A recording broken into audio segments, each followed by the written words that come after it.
Improvisation Nouveau-Brunswick présente Catégorie libre.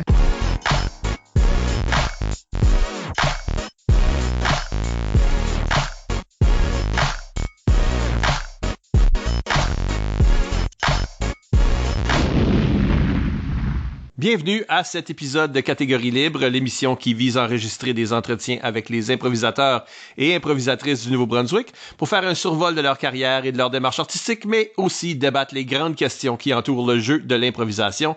Au microphone, Michel Albert, à mes côtés, c'est-à-dire virtuellement, ma co-animatrice Isabelle Gauguin. Allô? Catégorie libre est une production d'improvisation au Nouveau-Brunswick que vous pouvez écouter version podcast sur Apple Podcasts ou sur YouTube. Notre invité aujourd'hui est Mireille Blanchard. Mireille Blanchard commence son trajet à l'école aux 80 de Dalhousie comme joueuse étoile, puis se rend à la Ligue d'improvisation du campus universitaire de Moncton, la LICUM, où elle joue 6 saisons en 1994 à 2001.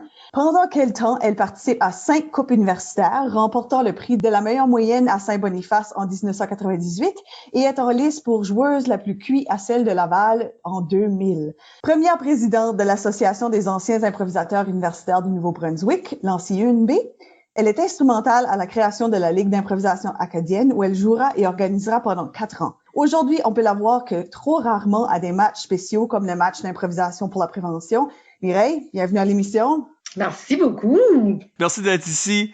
On parlera avec Mireille de sa carrière et de sa démarche artistique d'abord et dans la deuxième moitié de l'émission du concept de l'underdog. Yes. Avant d'aller beaucoup plus loin, n'oubliez pas d'utiliser le hashtag ou mot-clic Catégorie libre pour réagir à l'émission pendant que vous l'écoutez. Plusieurs d'entre vous ont déjà participé en nous suggérant des questions. Nous les utiliserons tout au long de l'émission. Alors Mireille? Oui. Commençons par le début, hein? Est-ce qu'on parle des années... Hey, on n'est même pas dans la même millennium, là. On parle des années 90, puis là, je suis comme « Oh my God! » La première fois que je t'ai vu jouer, c'était aux 80 au secondaire, mais est-ce que c'est vraiment là que ça commence? Oui. C'était en 9e année, puis c'était avec l'école de 80, puis moi, j'étais une de ceux-là qui était keener à l'école. Je voulais participer dans tous les comités possibles. Tu sais, dans l'album Souvenir, il y a des photos de comme des comités. Je suis dans toutes les photos, là. Même tube de ski, t'as pas rapport, là. Mais, puis là, j'étais dans le théâtre, puis c'est Margot Pelletier qui a dit « Hey, il y a quelque chose de cool, ça s'appelle l'improvisation. » Puis j'étais comme « Ah, c'est quoi ça? » Puis là, elle a dit « essaye-le. » Puis c'était tout du monde. Puis là, c'est pour ça peut-être qu'on va parler un peu d'underdog, mais c'était tout comme les gens, un peu les outcasts de l'école aux 80. Tu sais, c'était pas le monde qui faisait du sport qui était à l'improvisation. Puis j'ai essayé ça. Mais tu sais, c'était dans le temps parce que comme les moniteurs de comité, ils savaient pas plus qu'est-ce que c'était. Il y avait son petit livre de qu'est-ce qu'est l'improvisation, puis on découvrait ça ensemble. Puis, donc, on n'avait pas personne d'expérience pour savoir c'était quoi. Donc, on construisait ça ensemble. Donc, 9e année, je faisais ça, puis du soccer, puis du volleyball, mais j'étais pas bonne dans rien. Sauf l'improvisation. C'est ça qui est resté. Tu joues-tu encore les sports ou c'est juste l'impro qui est resté? Oh, j'étais poche. Tu sais, dans les jeux d'académie, j'avais essayé le badminton, le softball, le volleyball, le soccer, athlétisme. En tout cas, j'ai tout essayé, puis j'ai jamais fait partie d'une équipe, sauf pour l'improvisation. Puis ça, my God, j'ai essayé ça, puis tout d'un coup, je me rappelle encore, c'était le premier tournoi, c'était à Edmundston. Puis comme quand tu dis, je ne savais pas c'était quoi de l'impro, ou je savais pas c'était quoi les bonnes manières ou pas les bonnes manières, comme on a vraiment été lancé là-dedans, puis à Edmundston, puis je me rappelle encore de cette impro-là, ça s'appelait soupape arrière. Puis je savais pas c'était quoi, puis l'autre équipe avait fait c'était bon, il avait fait un soupape, comme sous le pape, là, comme un pape là, catholique, là, puis il avait fait comme un soupape. Là, j'étais comme « Wow! » Puis moi, je savais pas. Puis il y a personne dans mon équipe qui savait c'était quoi. Puis j'ai décidé de faire comme des pirouettes de gymnastique, une soupape arrière. C'était comme une sorte de move de gymnastique. Puis le monde riait, puis il riait, puis il riait. Puis j'étais comme, mais qu'est-ce qui se passe? Qu'est-ce qui se passe? Puis c'est là que j'ai pogné la piqûre. Puis the rest is history. Mais Edmundston, c'était the best. Je me rappelle encore, leur coach, c'était Albert Roy, puis il avait venu me voir après cette game-là, puis il avait tout dit « Wow, t'as du potentiel, toi, t'es vraiment bonne! » Puis, anyway, la tête a commencé à enfler, puis c'était ça qui était le début de ma carrière. Y a-tu essayé de te faire déménager à Edmundston pour... Non, puis sais-tu quoi? Moi, je chumais plus avec les gars de Bathurst, ESN. Moi, j'avais une meilleure connexion avec eux autres, mais en même temps, Edmundston, my God, je les aimais aussi. Boom, puis Ticasse, puis c'est cette gang-là. My God, j'ai-tu ever aimé tout ça, comme tout qu'est-ce qui entourait l'impro. Il y avait le jeu, mais ensuite, c'était ces connexions-là avec les autres écoles qui étaient compétitifs puis pas. C'était de passer une fin de semaine ensemble sur des matelas bleus dans des classes, puis c'était de passer du temps avec eux autres, puis de faire vraiment créer des amitiés. Puis, dans ce temps-là, tu n'avais pas de Facebook, puis d'email, puis du stuff de même. Tu avais hâte d'avoir des tournois d'impro pour les revoir. Puis j'avais même des pen pals avec qui j'écrivais, puis c'était awesome. Ta grande partenaire à ce moment-là, amie, en tout cas, était dans l'impro aussi, c'est Margot Pelletier, qui nous a envoyé une couple de questions, dans le fond, à propos de ce temps-là. Margot, man, elle est awesome. My God, je l'aime assez. Elle, c'est grâce à elle. Non, mais c'est vraiment elle qui était comme ah ouais, Mireille, essaye-toi. Puis elle a toujours été mon number one fan, mon number one cheerleader, puis number one comme partner in crime pour les impros. J'embarquais avec elle, puis quel plaisir. On avait du fun ensemble. So, thank God pour Margot. Une de ces questions, c'est justement sur le temps du secondaire. Elle demande qu'est-ce qui t'a marqué de nos premières années d'impro au secondaire, autre que le fait qu'il fallait expliquer à chaque année ce qu'était l'impro au moniteur. OK, elle aussi, ça rappelle. Oh my God, je me rappelle, on avait un moniteur qui s'appelait Régent. Hey, ça fait mon nom, puis pas à peu près, sorry, Régent Claveau, là. Mais, oh my God, un Régent avec une moustache blanche, puis hey, il fallait expliquer comment est-ce que c'était drôle, certaines choses qu'on faisait. Là. C'est ça qui était le fun aussi, puis c'est ça qu'avec n'importe quel début de projet, qu'est-ce que moi j'aime de mes débuts de projet, c'est toujours cette naïveté-là, où que t'es pas self-conscious de qu'est-ce que tu te fais de mal, ou bien parce que tu sais pas qu'est-ce que tu fais. Puis moi, c'est ça que j'aimais au début de l'impro avec Margot, puis cette gang-là, c'était on sait pas qu'est-ce qu'on fait. Clairement, le moniteur sait pas qu'est-ce qu'il fait. Puis essayons juste des choses. Donc, tu critiquais pas, tu te lançais juste, puis tu essayais juste ça. Puis je pense que ça m'a suivi un peu partout. À chaque fois il y avait une certaine transition. Là. Quand j'ai fait la transition à la LICUM, je savais pas c'était quoi la LICUM. Je savais pas c'était quoi les attentes, puis tout ça. Donc, tu vas, tu te lances, tu essaies des choses. Même chose pour les QI. Tu te lances, tu sais pas à quoi t'attendre. Mais plus que le temps passe, plus que tu as le temps d'analyser, là, tout d'un coup, tu bloques. Tu freezes parce que tu sais à quoi t'attendre. Donc, moi, j'ai beaucoup aimé ces premières années-là, à l'école secondaire avec Margot puis ma gang. Oh my God! C'était toute une gang de outcasts, tu sais, là, que tu avais juste hâte de passer une heure de lunch avec eux autres dans l'auditorium, puis de jaser, puis d'essayer, puis de rire, puis en même temps, j'avais une autre vie qui était vice-présidente du conseil étudiant, puis j'étais keener, puis j'étais, tu sais, là, la gang populaire de l'école. Tu sais, j'avais ces deux vies-là, puis je les aimais les deux. Ça m'a tellement apporté beaucoup. Mais ça fait en sorte que j'ai pas eu de chum jusqu'en comme 12e année, parce que j'étais juste weird. Fait que c'est weird pour faire de l'impro à l'école. Anyway, aux 80, puis c'est ça que t'étais weird. Tu sais, comme on avait... Weird ou t'avais pas le temps? Ouais, tu sens pas mal chargé. J'étais weird. Je sais pas encore comment est-ce que j'ai pu passer ma vie à l'école, comme justement, j'étais dans la gang populaire, mais en même temps, oh my God, je drivais encore mon BMX jusqu'en comme 10e année, puis tu sais, je carais assez pas, là. Comme, je sais pas, j'étais le même, puis l'impro était mon outlet, l'impro était la place où je pouvais faire ma fofolle. Puis ça faisait en sorte aussi que, oh my God, moi, on faisait comme 5 sketchs par chaque soirée d'amateur à l'école au 80. Tu sais, on faisait, je sais pas comment, numéro de Rock et Belles Oreilles, puis lip sync, puis tout stuff de même. Puis on s'appelait les folles de l'école. Comme notre groupe de filles, c'était les folles de l'école qu'on faisait des sketchs. Donc, c'était notre petite gang d'impro aussi, les folles de l'école. Clairement, j'étais folle depuis un bout.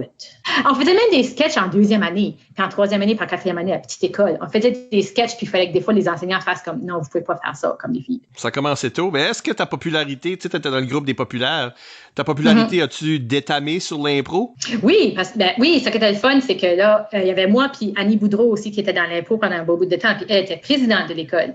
Puis ça faisait en sorte que oui, quand on avait des matchs à l'heure du dîner, on pouvait remplir l'auditorium, puis c'était le fun. Puis à un moment donné, ça fait que oui, ça a devenu populaire à l'école aux 80. Donc, est-ce qu'en 9e année, c'était populaire? Peut-être pas, mais plus que ça l'allait.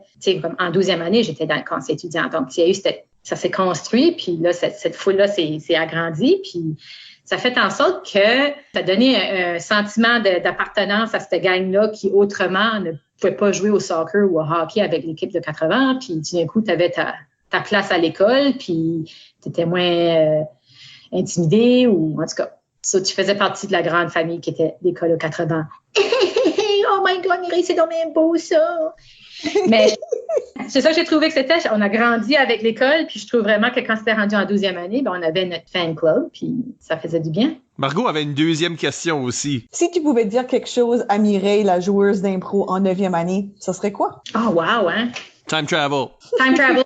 Moi, je dirais d'être plus aware de ton environnement, d'être plus aware d'être plus conscient de qu'est-ce qui t'entoure. Parce que souvent, moi, je vis le moment présent, puis je pense qu'aussi dans ce temps-là aussi, c'était beaucoup me, myself and I, là, tu sais. C'est seulement à ce temps que je vois le potentiel, puis aussi toutes les belles choses qui est de l'improvisation pour l'équipe. Puis peut-être que j'aurais dû être plus à l'écoute de mes coéquipiers ou moi, de plus être consciente de mon environnement, puis de qu'est-ce qui se passe, puis de se rappeler plus des choses. Parce que là, j'essaie de me rappeler, puis je me rappelle de rien, là, vraiment, juste d'un feeling. Mais j'aurais aimé être plus à l'écoute de mes coéquipiers, peut-être. Tu retournes dans le temps, tu dis à Mireille, garde, il va y avoir une entrevue là, en 2021. Il va y avoir une pandémie, by the way. Peux-tu marquer des affaires d'un cahier là, comme ça? Tout le temps, j'avais un diary. J'avais des diaries, donc je me rappelle, mais c'était des diaries de gars de Bathurst. Eh ouais. C'est populaire, ça. Les gars de Bathurst ont fait leur marque sur beaucoup de générations. Puis je pense qu'il y a ça qui est comique, ça qui me fait rire aussi, c'est que, tu sais, veux pas, les gars tombent toujours sur de l'humour pour justement ramasser une fille. Tu sais, les gars qui sont peut-être pas aussi sportifs ou whatever, ils vont toujours aller avec l'humour. So, imagine, c'était toute une gang de charmers. L'improvisation, c'est d'être comique. So, tous les gars de chaque équipe, ben, vous êtes comiques. So, on riait avec eux autres, puis ben, of course, c'est charmer. Puis les filles, ben, peut-être pas tout à fait la même chose, là, de faire des jokes de pet pis ça, là. So, je pense peut-être qu'il y avait ça aussi, que des fois, j'avais peut-être l'air un peu vulgaire parce que je faisais peut-être les mêmes sortes de jokes que des gars, mais venant d'une petite blonde en 10e année, ça passait peut-être pas autant que... en tout cas. Mais en même temps, j'ai laissé ma marque. Oui. Allons à l'université. Toi, tu arrives dans la LICUM à un moment où ça a un peu explosé, je pense, là, en termes de popularité, dans le temps où Bob Morneau était coordonnateur, Samuel Chasson est arrivé un an après toi, tu sais, là, Basse, Lévesque. Donc, on a eu comme des gros joueurs tout en même temps, début mi-temps des années 90.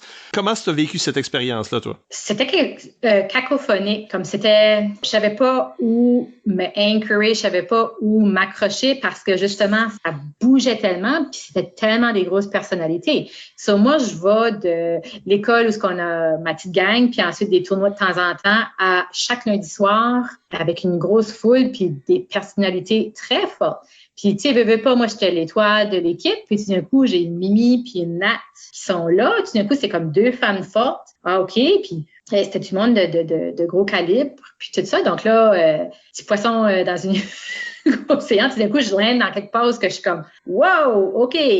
Je me fais diluer un peu, puis il faut que je fasse ma place. Puis tout d'un coup, tu avais aussi du monde du Québec comme Pascal Gervais, puis des Régent Claveau, puis OK, c'est qui tout ce monde-là? Puis j'ai tellement dû avoir...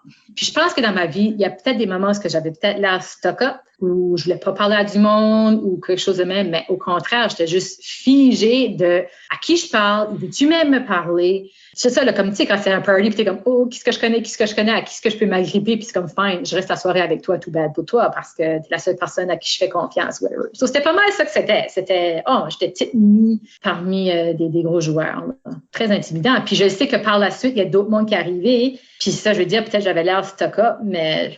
Là, c'est toi qui es intimidante après. Ben, je sais, puis je sais qu'il y a du monde qui me dit ça, que oh my God, c'est Mireille Blanchard, puis oh my God, Mireille Blanchard a ri de ma joke. Je me rappelle encore de Juliane Lapointe avec qui j'ai travaillé à Radio-Canada. Elle était comme, je me rappelle encore quand ce que Mireille Blanchard avait ri de ma joke. Ça fait mon tournoi. On se comprend-tu? Moi, j'étais juste assise dans l'auditorium de je sais pas trop quoi, puis j'ai ri d'une joke, puis tu sais, je réalisais pas l'impact que j'avais sur certaines personnes. Même Geneviève Arsenault, tu sais, là, comme, oh my God, Mireille, puis tout ça, puis oh my God, j'étais assez awkward. Je sais, comme, so, c'est tough ensuite de vivre ça, puis de dire, oh my God, la dernière chose que je vais faire, c'est de t'intimider ou de pas te parler. Je suis juste friggin' awkward. En tout cas, j'ai un attention span of a fart, tout ce que je sais pas sur quoi focuser, so. So, moi, quand j'arrivais à l'Université de Moncton, c'était sur quoi focusser. Puis, tout d'un coup, mes petites jokes de pet passaient peut-être pas, ou mes béquilles, ça marchait moins bien dans ce genre d'environnement-là. So, ça a été un ajustement, là. Est-ce que Margot Pelletier, qui est venue avec toi, là, était-tu une sorte de bouée de secours à quelque part dans ce monde-là? Oui, tout à fait. Ah, ben oui, Margot était là, puis on restait une à côté de l'autre, on faisait jaser, mais comme il y avait une amie, Annie, avec qui on jouait de l'impro, qu'elle a décidé de pas jouer à l'université, mais elle restait avec Margot. Tout d'un coup, c'était comme bizarre que nous, on était encore beaucoup impliqués là-dedans. Puis veut pas, le monde de l'impro, tu sautes dedans, tu n'en parles tout le temps, c'est juste à ça que tu penses, tu parles, puis c'est ça, moi, Margot, on en partageait quand même, mais tout d'un coup, c'était un moment pour moi d'explorer d'autres mondes avec des différentes visions, tu sais, là, tout d'un coup, c'est comme moi, OK, qu'est-ce qui est Christian Chouinard? OK, Jean-Sébastien Lévesque, je t'ai vu un tournoi à Néguac. OK, ben là, t'es là, puis t'es un coéquipier. Donc, là, d'un coup, c'était aussi, shiny things. Je veux voir qu'est-ce qui se passe ailleurs. Puis, oui, avoir Margot à mes côtés, mais en même temps, c'était comme, c'est qui ces gens? Parce que John Boucher soulève cette relation-là dans une de ses questions. Lui, tu jouais avec dans Les Noirs, si je ne m'abuse. Dans Les Noirs, oui. Ben oui, Black Win the Cup. Ben oui. Oui, puis John Boucher, ben c'est ça, c'est tout du monde avec qui j'avais peut-être vu un tournoi ici puis là à l'école secondaire, puis d'un coup, je les voyais à chaque semaine, à chaque lundi, puis John, même là, était dans le même programme que moi, on était en histoire ensemble, donc on se voyait dans nos cours aussi. So, tu sais, d'un coup, c'était tes amis d'université, c'était du monde avec, tu sais, tu landais à l'osmose, ou non, dans ce temps-là, c'était le bistrot le frolique. Puis tu passais du temps ensemble, puis tu parlais que de ça. Puis, mais my God, c'est des amitiés qui durent, là. Des fois, je pense à mon université, comment ça aurait été différent si j'avais pas eu l'improvisation, là. C'est clair que j'aurais pas eu une si awesome année à l'université, là. T'aurais fait tous les conseils étudiants, par exemple. Oui. Mais tu sais quoi, j'ai fait quand même! Oui, c'est vrai. Je suis conseil étudiant des histoires, puis j'étais présidente de la maîtrise de l'administration. C'est plus fort que moi. Ben c'est ça, la question que John posait, en réalité, c'est comme comment est-ce que... Parce que Margot, vous avez tous les deux vieilli pendant ce temps-là, évidemment. Puis si Margot était un peu ton sidekick à l'école, ou toi, t'étais peut-être la vedette de cette équipe-là. Là, elle a commencé à grandir aussi, puis vous êtes devenus un petit peu plus équivalentes, si on veut. Oui.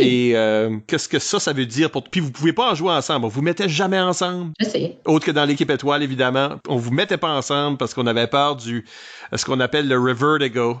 C'est-à-dire que vous retombez sur les mêmes... Des gens qui jouent ensemble depuis longtemps, ils retombent dans des vieilles affaires, des vieilles béquilles qu'ils faisaient. Puis tout d'un coup, vous étiez des joueuses du secondaire. Là, c'est ça qu'on sentait.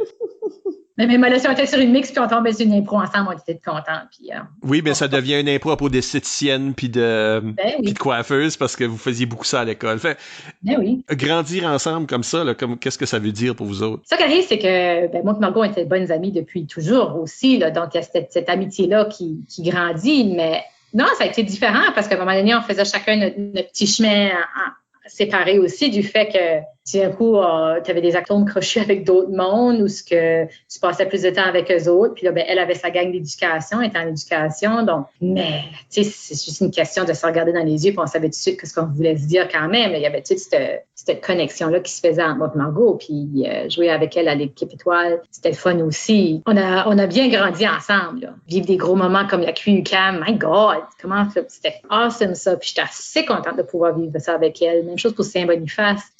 Moi, j'étais choyée d'avoir ma meilleure amie avec moi en tout temps, là. La première QI, vraiment, t'es substitut cette année-là? Ouais, à Sherbrooke. As-tu joué? Je me souviens pas. Je pense pas. Je pense que j'ai shit mes hard, comme on dirait.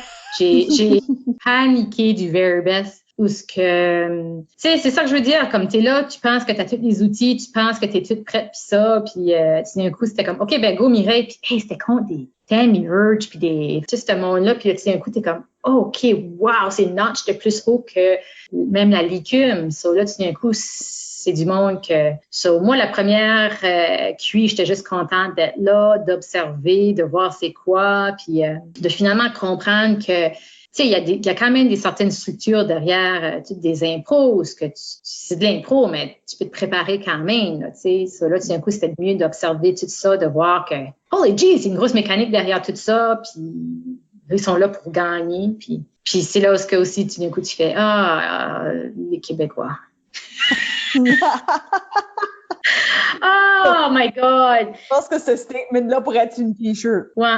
Ça, là, tu sais, c'est dans ce temps-là que c'était le fun de voir que, tu sais, à un moment donné, il y avait l'équipe d'Edmundston qui était parmi nous aussi, puis tout ça. C'est juste que c'était vraiment l'équipe du Nouveau-Brunswick. Tu sais, c'était des petits cousins arriérés des fois, là, tu te sentais de même, là. Mais c'était pour ça que c'était le fun que quand on pouvait gagner des impros puis des parties, ça faisait du bien, là, pour leur dire comme, les autres, franchement. So, ouais, je l'ai vécu celle-là comme vraiment on the side, parce que... Celle-là, en 95, oui. C'est aussi celle-là que ta sœur coachait. Oui. Joanne. Et puis, oui. Ton beau-frère, à l'époque, Yves Doucette, était capitaine de cette équipe-là ou était dans cette équipe-là.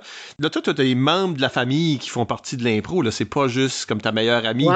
Non, oui, t'as raison. Puis, ouais, je me rappelle encore avec Joanne, j'étais plus fragile aussi, parce que là, j'étais comme, hey, j'ai peur, Joanne. Puis c'est ça. Puis là, elle était comme, oh, ma petite Mireille, on prend soin de toi. Tu sais, comme, ça marche pas. Tu t'es-tu comme appuyé dessus, comme si ça avait été quelqu'un d'autre, peut-être que t'aurais été obligé de... J'aurais probablement pas fait ça. J'aurais toughené up peut-être, puis ça. Puis même alors, tu sais, je me dis, c'est ça que je devais vivre, cette première cuit-là. Tu sais, c'était quand même une première cuit. Tu sais, c'était impressionnant comme chose. Puis j'étais bien contente d'avoir ma sœur Joanne, là, mais puis je pense que j'aurais fait la même chose. J'aurais gelé quand même, que ce soit n'importe qui a été coach, là. Je pense, en tout cas, je dis ça. Moi, je pense que oui. J'étais pas mieux, hein. J'étais j'étais petite. So, on s'attendait pas que je fasse des miracles non plus, là. Mais c'est un gros saut quand même d'aller à la cuisse si tôt dans son... C'est rare que quelqu'un en première année ou deuxième année même va à la cuisse. Fait que ça a dû être comme un gros saut vraiment d'aller du secondaire à déjà la cuisse si rapidement. Tout à fait.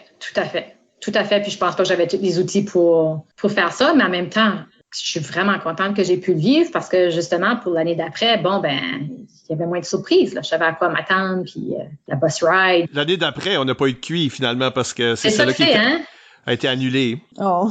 Puis oui, fait que ça a volé une QI à tout le monde de ce temps-là. Là. Puis... Imagine le potentiel, j'aurais gagné. mais en 97. On devrait faire plein de claims par rapport à cette QI-là qui n'a pas existé. On aurait clenché, Mireille aurait gagné tous les prix. Tu sais. Je pense que c'était supposé d'être à Saint-Boniface. Puis il n'avait pas réussi à faire matérialiser ça. Puis on ne recevait pas de communication, fait qu'on savait que c'était comme annulé, mais on disait peut-être qu'ils vont se réveiller tout d'un coup. Puis non, ils se sont jamais.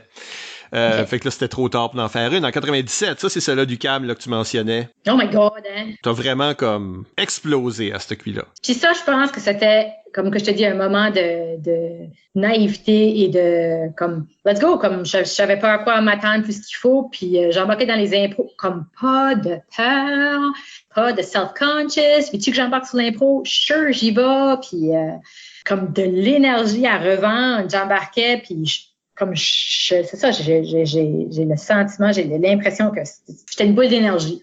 Puis, c'est que c'était avec l'équipe, c'était avec toi comme coach, tu te sens backé up, tu sens que tu vas embarquer, puis s'il y a moindrement quelque chose qui va pas, tu sais que, my God, il y a quelqu'un qui va être en arrière de toi, prêt à te sauver, là.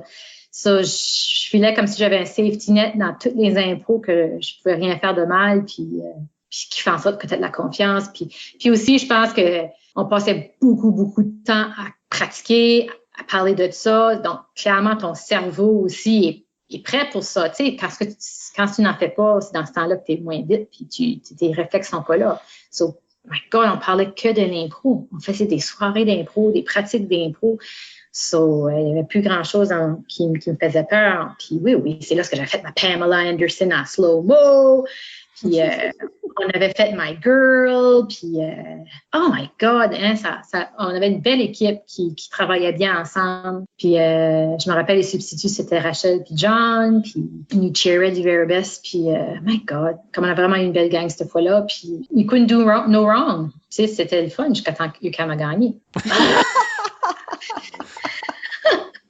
Ils étaient bons eux autres aussi. Mais tu sais, on était sur leur turf. En frustrant qu'était ça, tu étais sur leur turf, donc tu avais vraiment clairement un désavantage.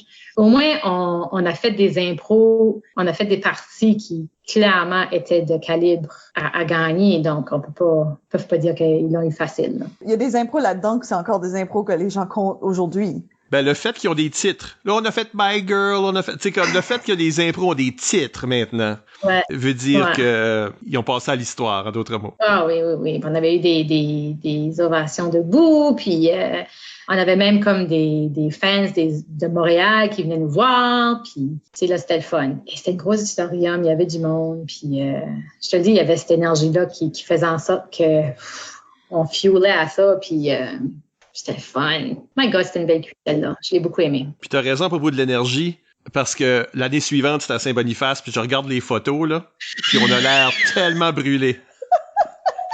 On a l'air tellement fatigué. Le changement de, tu sais, le fuseau horaire, nous autres, on avait tout conduit à Montréal, prendre l'avion pour Winnipeg.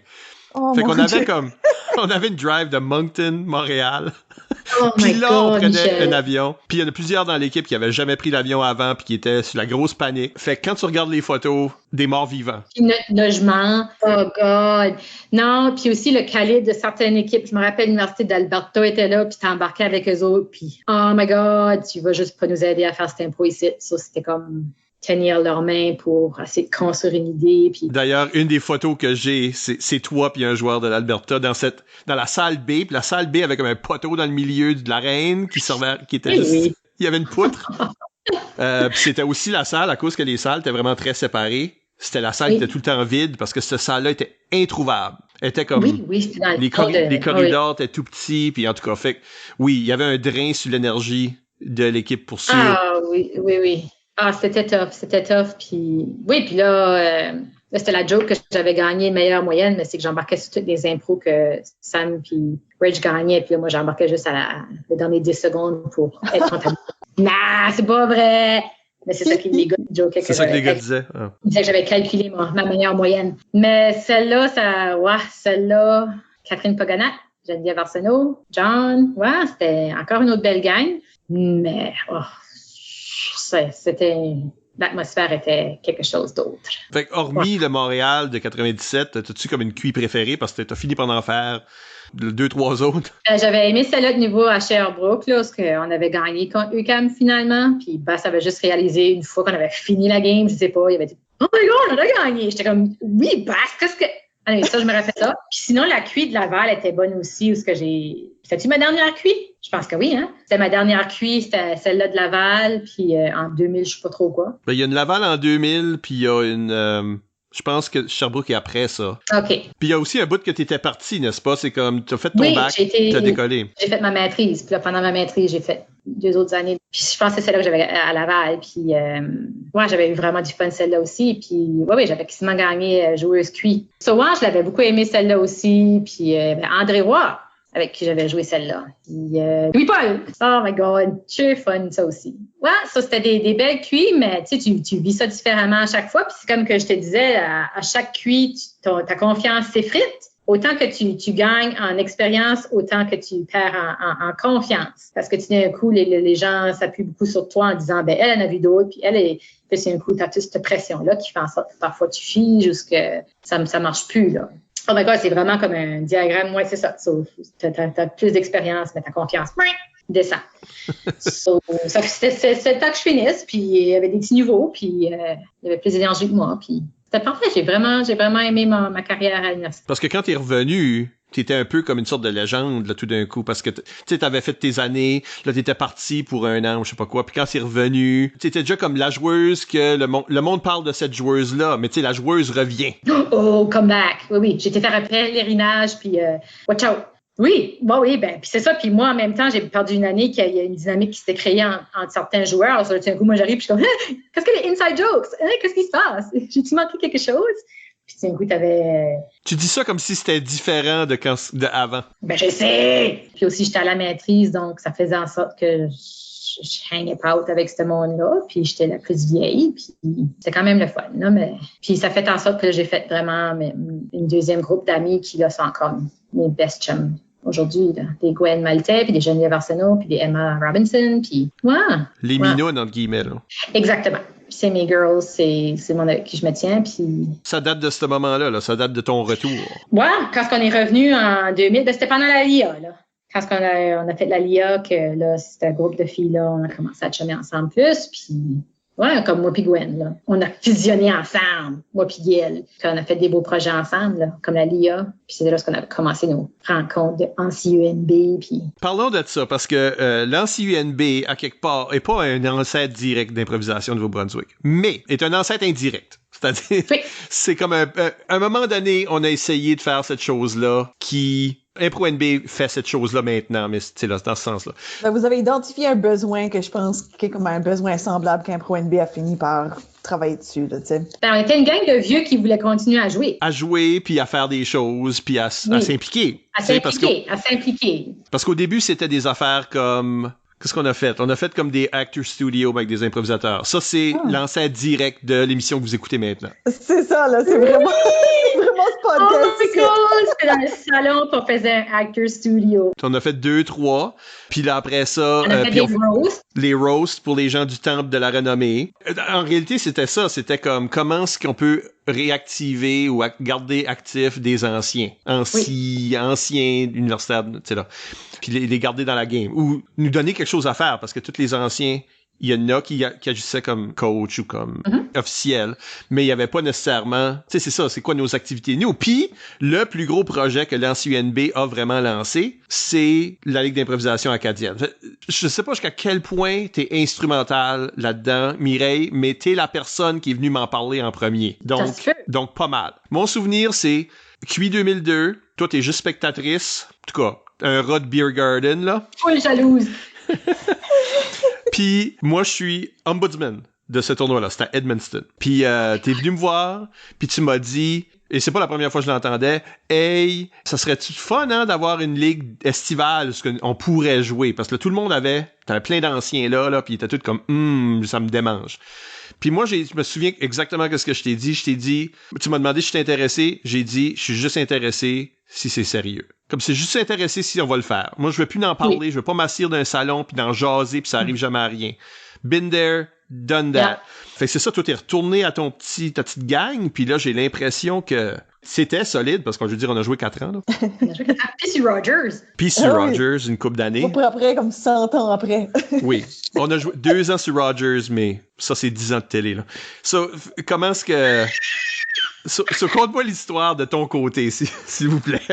Oui, il y avait de la jalousie de voir du monde continuer à jouer puis de dire que je suis meilleure que ça, moi. Puis non, une joke. Mais tu sais, de dire, tu sais, dans chaque QI, il y avait toujours une game des anciens. Puis je pense qu'à Edmundston, j'avais joué avec des anciens. Ça se peut-tu avec des Michel Ledoux, puis c'était comme, Colin, c'est le fun, c'est. Puis clairement, je n'étais pas encore écœurée. Puis je voulais encore jouer, puis tout ça. Puis oui, c'est entre nous autres que tout d'un coup, de la jasette.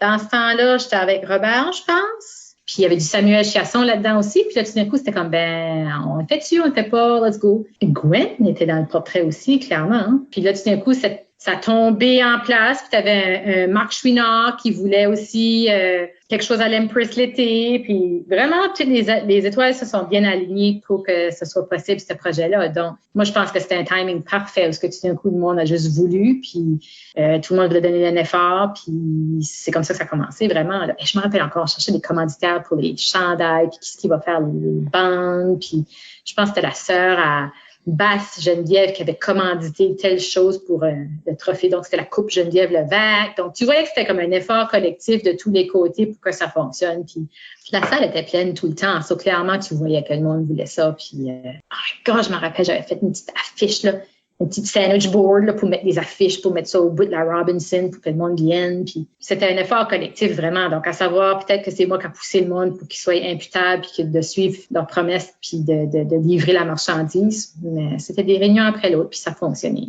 Comme je dis, tous les morceaux étaient là en place pour que ça fonctionne. Parce que t'étais beaucoup dans les coulisses, là. T'as fait beaucoup de behind the scenes, comme tous ces préparatifs-là. Il y a beaucoup de ça. Il y a beaucoup de monde qui ont donné de leur temps, là, mais t'étais une force en arrière de ça. Puis même, il y a un temps, là, tu sais, que t'étais... le monde te considérait un peu la coordonnatrice de cette ligue-là, dans le fond. Ça se peut, puis je suis contente que j'ai jamais eu le titre parce que ça a été trop de pression puis ça. Donc, que je le fasse informellement, mais finalement, que j'avais peut-être toutes les responsabilités, ça fonctionne pour moi. Puis j'ai toujours été la personne qui organise les choses, que ce soit dans ma famille ou que ce soit à l'ouvrage. Justement, ma job, c'est ça que c'est d'organiser du monde. Donc, j'aime ça. J'aime que tout le monde sait où est-ce qu'on s'en va, qu'est-ce qu'on fait. Donc, pour moi, c'était un plaisir de travailler là-dessus. Voilà, après 4 ans, à un moment donné, tu fais, OK, y a-t-il quelqu'un d'autre qui veut aider? Y a-t-il quelqu'un d'autre qui veut le faire? Mais je pense que c'était correct de le faire parce que je jouais aussi, qui faisait en sorte que j'avais mon fun aussi, là. Je m'amusais. Puis il y a du monde qui prenait le lead aussi sur différentes choses, là, comme je peux penser juste à Put avec tous ces différents thèmes d'arbitre puis de soirée avec toi, Michel, qui fait en sorte que je pouvais m'amuser aussi, là. Il y a des choses qui se passaient que je n'organisais pas puis que I just lived it, là, comme je m'amusais juste, puis ça. Mais ça a été quelque chose, tu sais, puis un crime de Rogers qui embarque avec Geneviève puis Philippe Saint-Onge. Oh my God, tout d'un coup, c'était comme bigger than, où ce que t'es comme, holy jeez, OK, ça, c'est une ligue de garage qui, finalement, les caméramans qui s'en viennent ici, puis qu'il faut penser à la télévision, puis les grosses analyses de jeux, puis oh my God, je n'en ris tout de suite, mais my God, hein? Je ris de ce que c'est devenu. Notre ami Michael Babel-Plourde a envoyé quelques questions au sujet de la LIA. Écoute, c'est ça. Oui, fait que Michael dit ton implication dans la LIA à l'extérieur de la glace était grandiose. C'était quoi les plus gros challenges? C'est quoi la plus grande chose que tu changerais et t'aurais remplacé Phil Saint-Onge avec qui?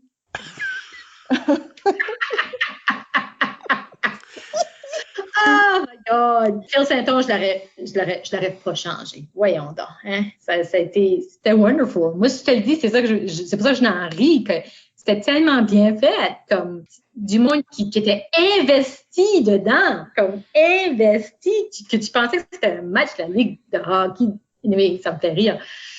Puis, les plus gros challenges, moi, ma plus grosse peur, c'était que le monde ne vienne pas. Puis finalement, au contraire, le monde était toujours là, était toujours au rendez-vous, puis ça. Ensuite, les gros challenges, je pense que c'était former des équipes qui n'étaient pas toujours évidentes, de comme qui allait jouer avec qui. Je sais que ça faisait pas toujours l'unanimité à chaque année. C'était pas toujours évident de matcher du monde ensemble. Puis, je me rappelle, à un moment donné, on voulait faire des auditions pour permettre à d'autres mondes de jouer, mais finalement, tu sais, clairement, c'était un autre calibre aussi, parce que c'était pas, tu voulais faire un show, tu avais justement de la télévision qui t'épais, ça, tu voulais t'assurer que c'était un bon show. Puis ça c'était des défis, ça, de la gestion de monde, comme qu'on pourrait dire, les egos du monde.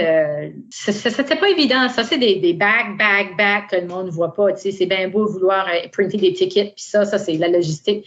Mais ensuite, ce monde-là qui est tes amis, ce monde-là qui joue à chaque soir, qui sont vulnérables, puis que c'est ce monde-là qui est ton produit, tu sais. Tu veux t'assurer que tout le monde est confortable puis qu'il est bien, puis qu'il y a des soirs ça marchait moins bien, puis ouais, ça c'était le plus gros défi, je pense, c'était de s'assurer que tout le monde était confortable, que tout le monde était bien, puis c'était peut-être le plus gros défi que le monde s'en aperçoit pas, là. Mais que moi, il y a des soirées que je dormais pas bien. C'est une ligue qui a eu comme un gros impact sur la communauté. Je sais que pour moi, c'était un de mes premiers exemples d'impro à vie. J'étais comme vers la fin de mon secondaire, j'ai juste commencé à faire de l'impro comme en 12e année, genre. Puis c'est une des premières occasions de voir de l'impro que j'ai eu. Puis je pense que je suis pas la seule qui a eu ça. Puis je pense que même juste à travers la télé, ça a beaucoup été vu à travers ça. C'est-tu quelque chose que vous pensez qu'allait peut-être arriver, que ça allait peut-être offrir plus de visibilité pour de l'impro, ou c'était juste comme un side effect? C'était un side effect. Moi, c'était pour le fun que je faisais ça. C'était très égoïste, là. C'est comme que je disais, c'est une gang de vieux qui voulaient continuer à jouer ensemble. Puis par ricochet, il y a eu ces choses-là. Mais c'est comme que je te dis, comme que j'ai dit à propos de, tu sais, comme de Juliane, où ce que, tu sais, oh my God, Mireille, moi, je jouais, puis je savais même pas ça en tête, de qui était dans la salle. Tu sais, oui, il y avait du monde que je reconnaissais, mais ensuite, à savoir c'était quoi l'impact. Mais là, avec du recul, hindsight, tu fais, holy jeez, oui, tout d'un coup, de voir ce monde-là jouer, puis de consommer ce jeu-là, je peux voir que ça a dû avoir un impact. Puis aussi, comme étant une fille, la fille qui est comme forever stampée sur ma personne, si j'ai pu inspirer d'autres filles à jouer, puis de jouer à un jeu compétitif, je suis bien contente, là. Mais c'est juste à cette heure que je pense à ça, là, même. Moi, c'était conscient. Good! Tu as toujours le côté pédagogue, Michel. Je suis toujours, oui, je suis toujours conscient que si moi je joue, ou si on est pour être dans un projet, faut que la qualité du jeu soit de sorte. Puis, tu sais, on a décidé de bonne heure que ça allait être une ligue performance. Oui. Que fallait que ça soit the cream of the crop qui jouait. Ça coûtait comme 6-7 piastres pour rentrer. Oui, parce que c'est entertaining. Fallait, là. Fait que pour moi, quand on dit, OK, ça va être une ligue performance, faut que dans mon opinion, chaque match est un exemple de quoi faire, de comment explorer l'impro, d'où aller avec ça. Moi, je veux toujours quand ce que je joue, qu'il y ait une leçon d'apprise pour le monde qui regarde ou que ce soit un bon exemple d'impro. Chaque game que tu joues est ambassadrice pour ton jeu. Wow! T'es deep, toi? Moi, j'étais juste excitée si je voulais l'impro, je faisais pas une niaiserie. Oh, wow! Vois-tu, moi, je pense que j'étais très premier niveau. Quand ça venait à jouer, très premier niveau, parce que c'était comme une impro après l'autre. Penses-tu que c'est ça que c'est ton jeu? Penses-tu qu'il y avait pas tu penses pas qu'il y avait de subtilité dans ton jeu ou? Aucunement. Moi, c'est survival. J'embarquais sa patinoire, dear God, je peux-tu te faire cette 3 minutes ici sans avoir l'air épaisse. Survival. Puis là, je finissais l'impro. Yes, high five. Yes, je l'ai eu. Colin. Puis, j'ai gagné le match. Ou j'ai pas gagné le match. Move on, prends une bière. Semaine d'après. Parce que c'est un peu ça ta réputation, ou ça que les gens qui jouent avec toi se souviennent beaucoup, ou t'ont souvent renvoyé un peu comme en joke, là. Mais c'est t'es en caucus, tu donnes ton idée, Mireille te regarde, elle fait « Hein? » Oh my God! As-tu pas la photo parfaite de moi qui est même, là? J'en ai probablement plus qu'une. Mais est-ce que... C'est une des main choses que j'ai retenues. La terreur, la peur, la terreur de holy shoot, j'ai pas compris le concept de ce cas. Je veux pas t'embarrasser avec ça, mais tu sais, il y a un moment donné qu'on t'a même suggéré, on t'a même envoyé de faire un examen de surdité. Oui. Au cas où. Que j'étais sourde. Mais je comprends pas vite. Qu'est-ce qui se passe dans ma tête? Je sais pas, clairement, mon hamster, des fois, il me craque, je sais pas. Mais, jeez, de Colin, hey, oh, pauvre gars, comme je suis là, puis ils ont la meilleure idée pour moi, là. Ils ont la meilleure idée pour moi, puis ils ont 20 secondes pour la transmettre. Puis la dernière 2 secondes, je fais, hein? Puis là, ils font, tasse-toi de là, Mireille. Puis là, t'as Sam qui va, puis il va faire une femme, parce que moi, j'ai pas pu, parce que je comprenais pas plus dans le siège. Puis je suis comme, c'est ça qu'il a dit, hein. Dirais-tu qu'à cause de ça, tu t'es genre habitué à jouer sans caucus, que tu te filais pas rattaché au caucus? Tu pouvais juste jouer? Ben oui, mais j'étais toujours en arrière. Comme j'étais toujours 3 secondes plus tard au maritime, là, tu sais, c'était en marche. Puis je pense que c'est ça, la terreur, puis la panique, puis le moment présent, parce que j'embarquais, puis tu pouvais pas aller plus avec gut feeling que moi, parce que... Puis même là, des fois, dans des impros, que je commençais à mix avec une autre équipe, que ça prenait du temps avant que je comprenne qu'est-ce qu'elle essayait de me dire. Tu sais, du coup, c'était comme il fallait quasiment qu'ils me le disent. Alors, nous allons prendre une marche là-bas pour ensuite rencontrer mon père qui fait comme, Jeez, tu comprends pas, là? J'essaie d'être naturelle. Puis je suis comme, qu'est-ce que, oh my God, j'ai dû être tannante à jouer avec des fois. Écoute. Je sais pas. Yves Doucet te demande, il dit, t'as tendance à déparler, à lire tout croche, à comprendre tout croche.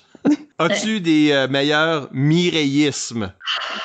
Ben, my God, il y en a tellement. Hein. My God, vous avez eu du fun avec ça. Caroline, j'ai des cheveux blonds, puis peut-être que, ouais. Moi, je pense que je suis dyslexique. Je suis dyslexique à certains. Tu sais, il y a du stuff de même où je comprends mal, ou je comprends pas les subtilités, ou très naïve, gullible. So, oui, on a du fun avec moi, c'est clair. Mais je suis smart. Je vous promets que je suis vraiment smart. Ben... Yves se reprend un peu parce qu'il demande aussi, il mentionne que plusieurs de tes collègues d'impro et de la revue acadienne, parce que ça a été un tremplin pour vous autres de faire des shows pour le festival Hubcap et après ça pour la télé, se sont lancés dans le stand-up. T'es bien plus drôle que la majorité d'entre eux, y compris yours truly, il dit. Pourquoi n'as-tu pas fait le saut toi aussi? Le stand-up, c'est pas quelque chose qui t'intéressait? Non. Parce qu'à un moment donné, tu disparais un peu de la sphère publique, là. Oui, j'ai 2 enfants. J'ai 2 enfants, puis there you go. Je suis la typical femme qui a des enfants, puis qu'on me voit pas, puis que les hommes continuent leur parcours. Puis...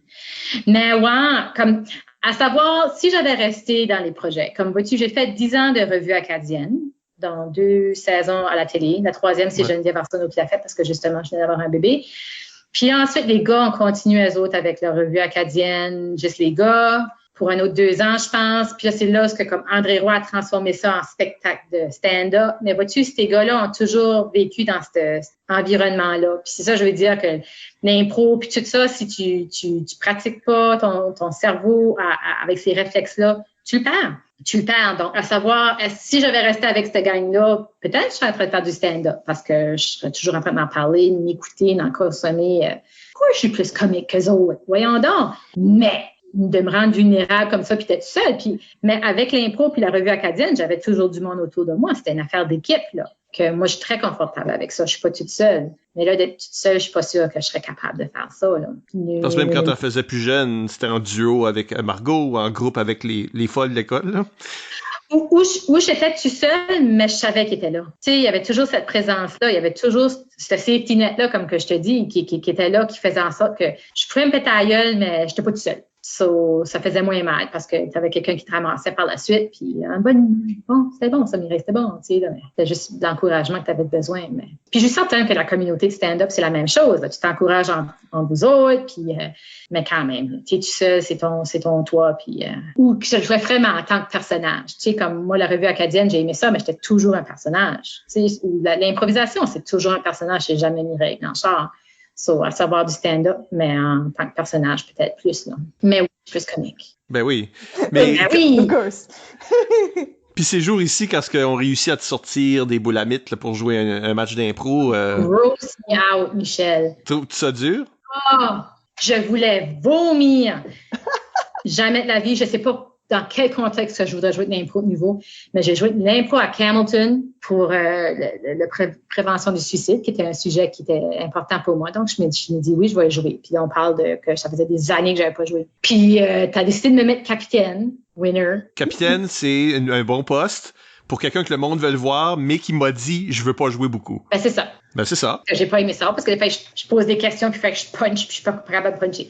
Hey, je voulais pas embarquer. J'ai utilisé ma béquille qui était Jean-Sébastien Levesque. Tu sais, j'ai dit oui, je vais jouer parce que, justement, j'avais Jean-Sébastien, j'avais Margot. J'étais vraiment contente avec qui je jouais. So, mais je me rappelle encore, il y a une impro, j'étais comme j'avais pas embarqué encore. Puis j'étais comme, gross me out, faut que j'embarque. Le monde attend que j'embarque.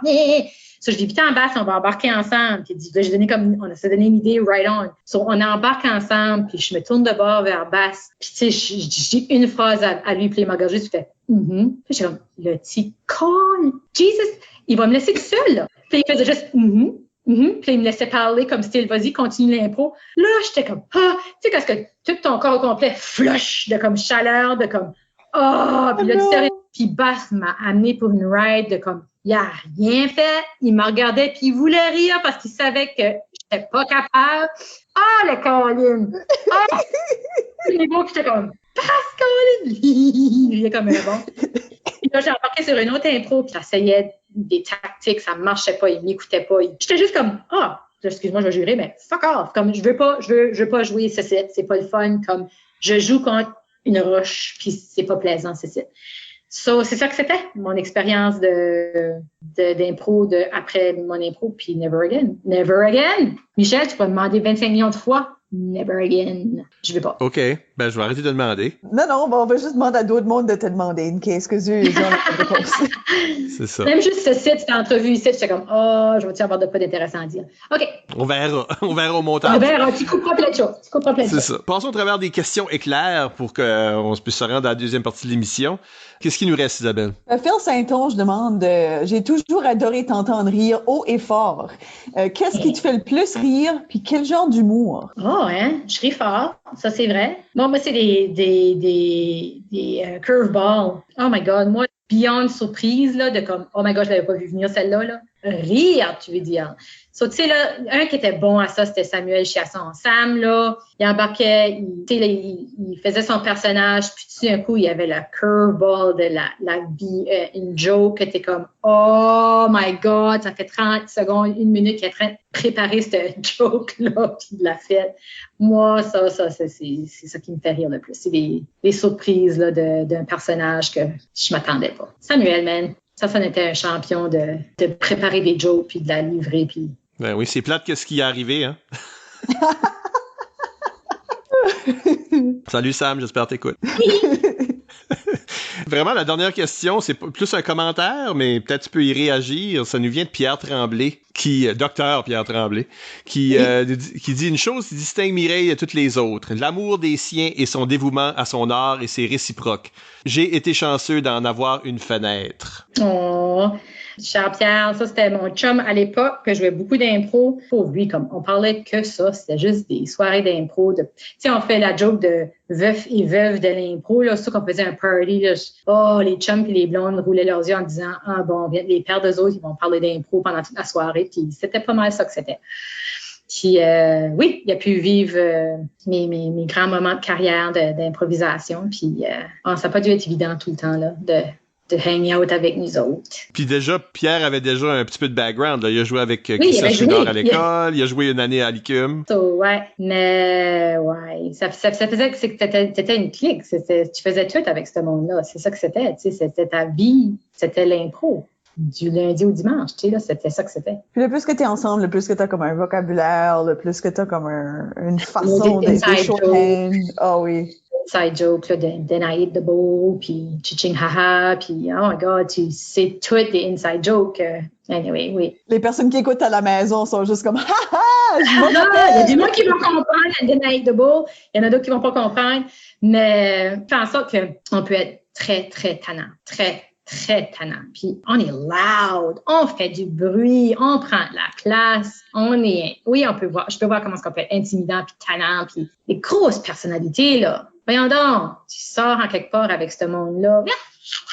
My God, non. C'est encore de même? Ça l'était pendant longtemps, puis là, Êtes-vous plus calme, là? Un peu plus, oui. Oui, on est un peu plus calme. Pas fort quand même. On prend quand même la place. Peux-tu dire que tu es un improvisateur si t'as pas été au moins annoying en public la majorité du temps? Non, c'est ça qu'il faut que tu fasses. C'est dans ton ADN. You gotta live it. C'est loud. Faut que tu sois tannant. Faut que tu prennes de la place. Et c'est apparemment vrai, même pour comme sur le côté anglais, sur le côté américain, parce que maintenant qu'il y a beaucoup de monde qui ont joué de l'impro, qui sont au cinéma, etc., il y a plein de jokes dans des films puis à propos de l'impro puis que le monde sont insupportables. Fait que ça me rejoint. Et voilà.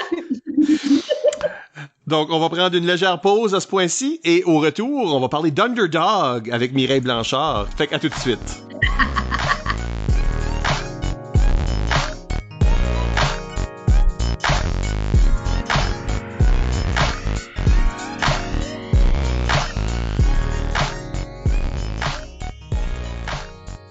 On est de retour, Michel Albert à l'appareil. Au bout de l'autre appareil, on a Isabelle Gauguin. Allô? Et au bout d'un troisième appareil, on a Mireille Blanchard, notre invitée du mois. Allô? Et Mireille, on parle d'Underdog. Oui. C'était ton idée d'en parler. So, qu'est-ce qu'on veut dire? Qu'est-ce qui est un underdog? Évidemment, c'est pas juste un terme d'impro, mais l'impro est un petit peu sportive. Underdog veut dire quelque chose de semblable? Oui, moi... Je voulais parler d'underdog parce que chaque école, chaque université, chaque équipe ont leur underdog. Puis moi, je trouve que les underdogs font en sorte que c'est là qu'on peut avoir des belles surprises. C'est dans ce temps-là que le public is rooting for them, que l'équipe is rooting for them. Puis quand ils font finalement un bon coup, c'est encore plus magique. Puis aussi, c'est une présence. C'est une présence qui fait en sorte que ça complète une équipe. Puis il faut pas sous-estimer des underdogs. Malgré que c'est-tu pas un peu ça, le fait qu'on les sous-estime puis les rend. OK, never mind. Bye! Bon, on les sous-estime. Ils sont sous-estimés. Fait que peut-être c'est mieux de dire ça de même. Ils sont sous-estimés parce que toi, peut-être que tu crois dans une personne et on a tous déjà cru dans des gens. Oui. Nous autres, on sait qu'ils ont un potentiel, on sait qu'ils peuvent se développer à faire quelque chose, qu'ils sont meilleurs qu'ils pensent qu'ils sont. On connaît plein de monde de même. On a déjà été cette personne-là probablement. Oui. Puis quelqu'un croit en nous, puis évidemment, on a un meilleur potentiel. Mais souvent, le public, les autres, nous sous-estiment. Et c'est à propos de que l'underdog, faut qu'il trouve sa place, faut qu'il trouve son moment, faut qu'il se sente supporté. Tu parlais beaucoup de ça tantôt, de te sentir que t'as quelqu'un derrière toi. Et la personne qui est derrière toi, tu t'es-tu déjà senti un underdog? Ah oui, à quelques moments. Tu sais, autant que je peux avoir tête enflée et que je prenais de la place, mais comme justement quand je suis arrivée à la LICUM, clairement, j'étais... c'est comique parce que, tu sais, j'avais la réputation de joueur étoile, mais en même temps, j'avais pas encore fait mes preuves, j'avais pas encore fait ma place, puis tout d'un coup, tu fais une bonne impro, là, OK, le monde te remarque, puis ça, mais le monde savait peut-être pas tout à fait le potentiel que j'avais, tout comme mes premières impros à l'école, là. Tu sais, on était l'équipe de 80, clairement, on était l'équipe underdog, on n'était pas du calibre, ou pas du calibre, mais comme du même structure que Edmundston ou Bathurst. Puis clairement, aux 80, on était souvent les underdogs.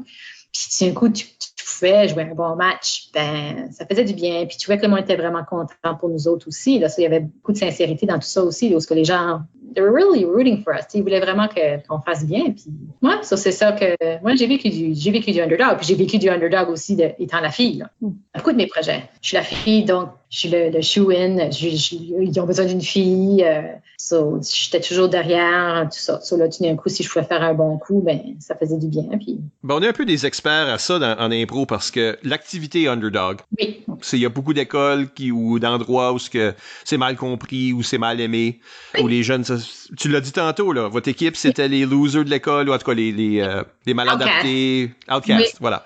Oui. Mais ça, c'est vrai dans beaucoup d'écoles. Fait que ton activité, tu la sens mal aimée, t'as une activité d'underdog. Fait que quand tu réussis, quand ce que le monde reconnaisse les bienfaits, quand ce que t'as fait un bon spectacle, puis que le monde vienne te voir, puis tu sais, le monde pense que... Là, tout d'un coup, le monde pense que l'impro est cool. Ben, c'est le même effet. Le mystique de l'underdog, si je comprends bien, c'est vraiment comme... C'est la chose qui devrait pas réussir, qu'on veut qu'il réussisse, mais que tout est contre. Tout est contre. Puis là, ça réussit. Fait que, dans le fond, t'es dans un film de sport. C'est un film de Disney. Puis c'est beautiful, puis tout le monde est comme, yeah, ça c'était le loser. T'es un Mighty Duck. Oui, quack. C'est là, c'est le loser que finalement gagne le Grand Prix, puis tout le monde l'aime, tu sais. Puis oui, t'as raison, comme nous autres à l'école aux 80, c'était ça que c'était. Puis, mais qui fait en sorte que c'est très inclusif, puis je trouve qu'il y a eu beaucoup d'underdog à la LICUM aussi, puis on les accueillait. Tu sais, comme on les accueillait, peut-être qu'on se moquait d'eux autres des fois aussi, là, mais on les accueillait, puis on les faisait jouer, on souhaitait qu'ils gagnent, on souhaitait qu'ils performent bien, puis même si ça marchait pas tout à fait, on était là pour les encourager, puis tout ça. Donc, tu voulais qu'ils sortent leur potentiel comme personne, puis je trouve que c'est ça qui est le fun avec l'improvisation, c'est qu'il y a un potentiel incroyable d'épanouissement de personnes, puis nous autres, c'est ça que c'était, comme notre équipe d'impro aux 80, tu peux pas avoir plus éclectique que ça, là. C'était n'importe quoi, c'était n'importe qui, puis on les accueillait à bras ouverts, là, comme il n'y avait pas de jugement, puis on voulait que l'équipe fonctionne, on voulait que tout le monde ait leur moment, puis c'était ça qui était une équipe, tu sais. Puis t'avais tes underdogs là-dedans, bien sûr. Puis là, s'ils pouvaient faire de quoi de bien, ben, jeez, de Colin, t'es-tu content? L'équipe gagnait dans ce temps-là. Tout le monde gagnait, le public gagnait, tout le monde gagnait quand t'avais un moment où c'était comme, wow, on vient de vivre un moment, wow! Puis les lancers de Moncton, on a été underdog souvent aussi, là, quand on arrivait à faire des pros de UQAM, puis de Laval, puis le cousin arriéré de l'Acadie qui arrivait, puis que tout d'un coup, on faisait bien, puis tout d'un coup, on avait comme quelques fans de plus, puis tout d'un coup, tu à Saint-Boniface, il y avait du monde qui avait fait des affiches de « On t'aime, Sam », puis tout d'un coup, tu avais c'est l'élément surprise aussi que tout d'un coup, t'es comme « Hey, wow, t'as une minute, là! » Ils ont du potentiel, les autres, puis c'est le fun. So. C'est un peu ça que j'allais dire, là, que nous autres, on a été tellement... Pas de raison de faire semblant que t'es le gros chien à Moncton, parce qu'aussitôt qu'on va aller à Montréal pour ce tournoi-là, tu redeviens le petit chien. Mais c'est ça qui est intéressant avec le fait que comme une même personne peut être l'underdog ou pas l'underdog selon le contexte. Un capitaine de l'équipe étoile dans la LICUM est pas un underdog nécessairement, tu sais. Mais là, aussitôt qu'on se transplante dans un autre contexte, pareil comme tu peux être le gros poisson d'un petit pond au secondaire, puis là, arriver dans une ligue civile ou une ligue post-secondaire, puis tout d'un coup, t'es mini, là, tu sais. Je pense beaucoup à Samuel Chasson à la QUCAM, là. Parce que, comme tu dis, l'année d'avant, il n'y avait pas eu de tournoi. Donc, Samuel n'avait pas joué un premier tournoi. Donc, ça, c'était son premier tournoi. C'était à la QUCAM. So, t'as Buddy, qui arrive de la Mecque. Samuel... Et on s'aimait pas au début, moi puis lui. Anyway, tout d'un coup, de voir ça à UQAM, puis que tout d'un coup, tu voyais la surprise, comme les faces surprises du monde dans le public, de comme, hey, ce gars-là peut chanter, ce gars-là peut rimer, ce gars-là, il top dedans. Puis, pouf, tu voyais que comme tout d'un coup, ce public-là s'accrochait à cette personne-là qu'au départ, c'était comme viré du revers. Tu sais, c'était vraiment quelque chose, puis... puis en tant que coéquipière, tu peux pas être plus content que ça, là, C'est drôle que tu dis ça à propos de Sam, parce que ça, c'est l'année, on en parlait tantôt un peu, mais cette année-là, a venu le moment où on allait faire jouer les substituts, parce que c'était comme des périodes de comme 40 minutes. Sais-tu quoi? On va faire jouer les substituts. Une période, puis ça, c'est déjà l'équivalent d'un match. Puis, fait que Rachel a joué un match, puis John a joué un match. Je pense qu'ils l'ont mérité aussi pendant pendant l'année. Mais il fallait choisir quelqu'un qui allait s'assire pendant ce temps-là. Quelqu'un du même genre. Donc, tu sais, John a remplacé quelqu'un et Rachel a remplacé, finalement, toi. Mais ce qu'on s'attendait pas, c'est toi, t'as fait comme, oh, je le ferai. Puis tout le monde était comme, oh ouais, correct. Parce que t'étais pas nécessairement en train de performer ou de surperformer à l'ICUM. C'est vraiment à la QI que tout d'un coup, c'est comme, qui est cette personne-là? Mireille est vraiment en train de à juste trouver sa groove. So pour nous autres, c'était toi l'underdog. Tu dis Sam, mais Sam, il est habitué d'être une vedette, puis quand ce qui est arrivé là, on aurait dit qu'il continuait juste ça. Mais dans ton cas, c'était comme, Mireille, elle va substituer un match, là, bof. Mais t'es arrivé là, puis t'étais tellement comme, de la dynamite. Fait que toi, t'étais l'underdog, puis il y a personne du public qui sait ça. Comme pour nous autres, on avait le feeling de regarder l'underdog réussir. Mais pour le public, c'est comme, ça, c'est la joueuse, c'est la firecracker de Moncton, là. Pour eux autres, t'étais déjà cette joueuse-là parce qu'ils ont rien vu d'autre.